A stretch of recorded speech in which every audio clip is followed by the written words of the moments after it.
حکم ہے مسلمان، کھال پر لکھی ہوئی کتاب کی زبان نہیں ہوتی. کوئی تو ہو جو حکم خدا کو پڑھ کے سنائے، یا نہیں؟ دیکھا نہیں جب حکمین نے قرآن کے مطابق فیصلہ نہیں کیا تو علی نے ان کا فیصلہ قبول نہیں کیا. علی کو معلوم تھا کہ ہم غلطی پر ہیں یا نہیں. الٹی بات کیوں کر رہے ہو؟ خواہ بحث مت کرو. جانتے تھے یا نہیں جانتے تھے؟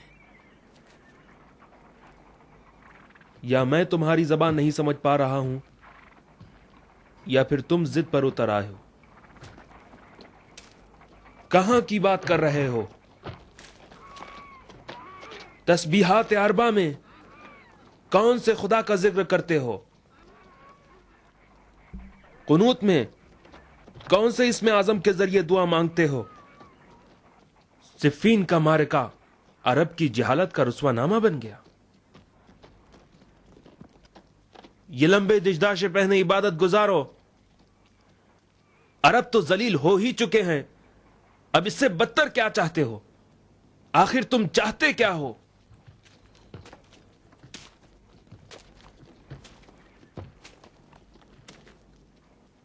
علی کو توبہ کرنی ہوگی.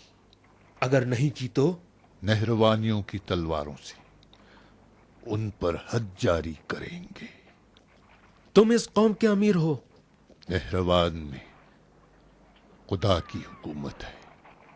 عجیب بات کرتے ہو. تمہاری منطق کے مطابق تو انبیاء کی بعثت بیکار ہے. خلق خدا اور خدا کے درمیان واسطہ کون ہے؟ ایمان کے مراتب کا کیا ہوگا؟ تم میں سے ہر ایک اپنے آپ کو خلیفہ سمجھتا ہے. خدا کے غضب سے ڈرو. تم میں سے اکثر اپنی جان نمازوں پر سوتے ہیں. ان گمراہ افکار کے ذریعے اپنی عبادتوں کا اجر ضائع نہ کرو. اے ہاشمی زادے، نہروان کے بوڑھے لوگ سب کے سب قاری قرآن ہیں. اپنی نصیحتوں کے لیے ایسے کان تلاش کرو جو کتاب خدا کے فقط قاف سے آشنا ہو. نکل جاؤ.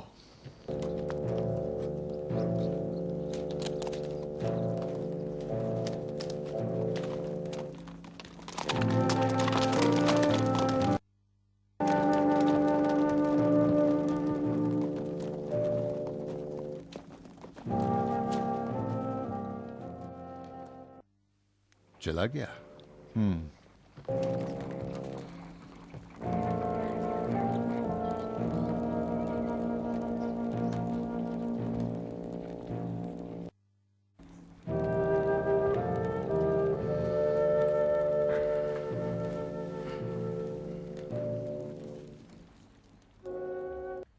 تم غصے میں ہو زید؟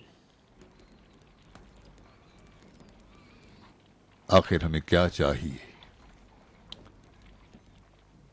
جہاں تک کہ میں حقیر جانتا ہوں، بغیر سربراہ کے حکومت و مملکت خلیفہ کے بغیر ہو اور پیشوا ہمارا خدا ہو. ٹھیک ہے، مگر کوئی تو ہو جو زکوٰۃ جمع کرے، ہمارے لشکر والوں میں تقسیم کرے، بغاوت کو دبائے. سب کے سب تو سربراہ نہیں ہو سکتے. کیوں حمزہ؟ ایسی صورتحال میں کوئی بھی کسی کی اطاعت نہیں کرے گا.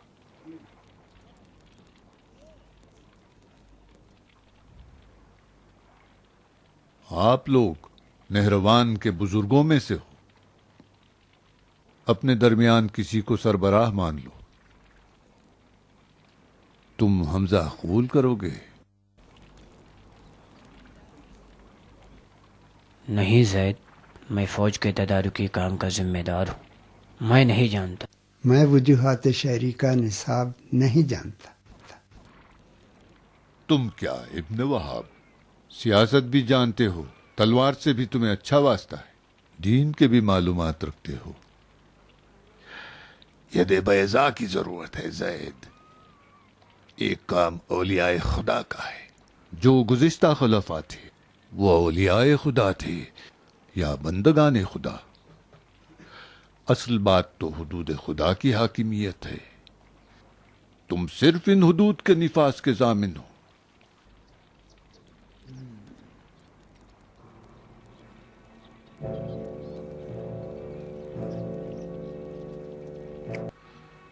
کر اصرار کرتے ہو تو قبول کرنے پر مجبور ہوں،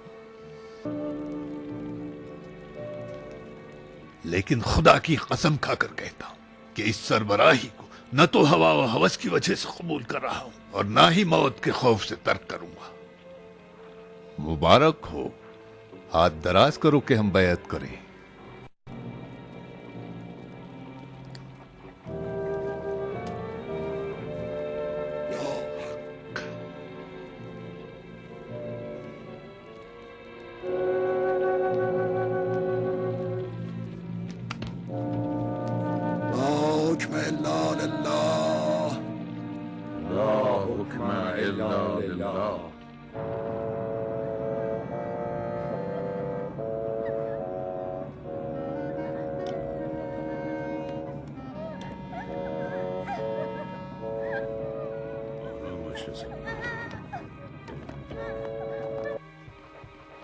میں کس قبرستان میں جاؤں؟ ان بچوں کے حق پہ ظلم نہ کرو۔ ان کا بھائی ہوں، جب تک حارث کے قاتلوں کے خون سے دل کا داغ نہ دھو لوں، نہ میں تیرا شوہر ہوں اور نہ بچوں کا باپ۔ ہمارے لیے حارث کا داغ ہی کافی ہے، سنتے کیوں نہیں؟ ہمیشہ ہم نے تیری جہالت کی چوٹ کھائی ہے۔ جنگ جمل میں چوہے کی طرح سوراخ میں تھا اور صفین میں ڈرپوک کتے کی طرح۔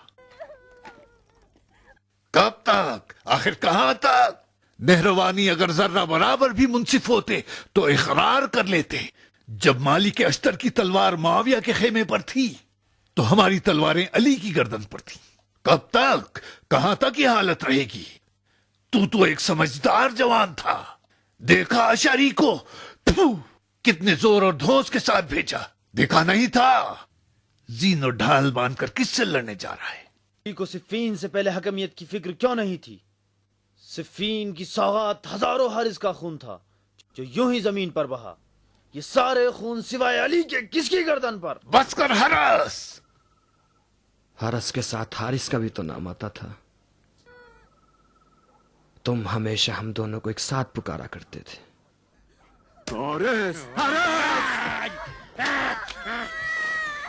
اس سرکش لشکر کو دیکھ، انہیں باپ کی ضرورت ہے، دیوانے، میں انہیں نہیں سنبھال سکتا۔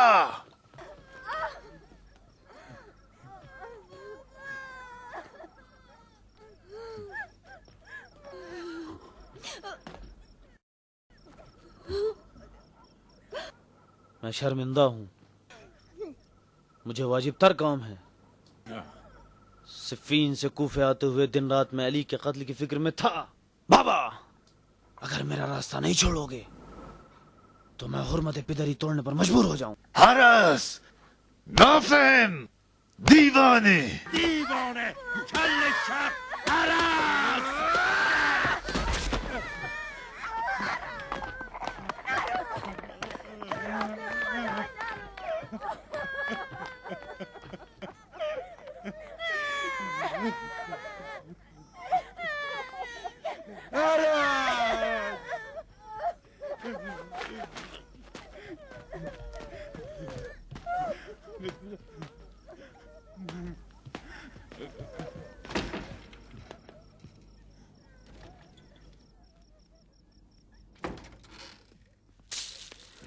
آپ کہاں؟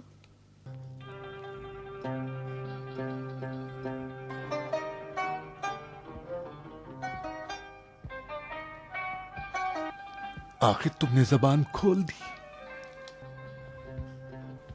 اپنی زبان کی جادو سے بھائی کا راستہ کیوں نہیں روکا؟ آپ یقین کیوں نہیں کرتے؟ جب سے جمل میں ہماری ماں ہاری ہے میں اپنی صلاحیتیں کھو چکی ہوں۔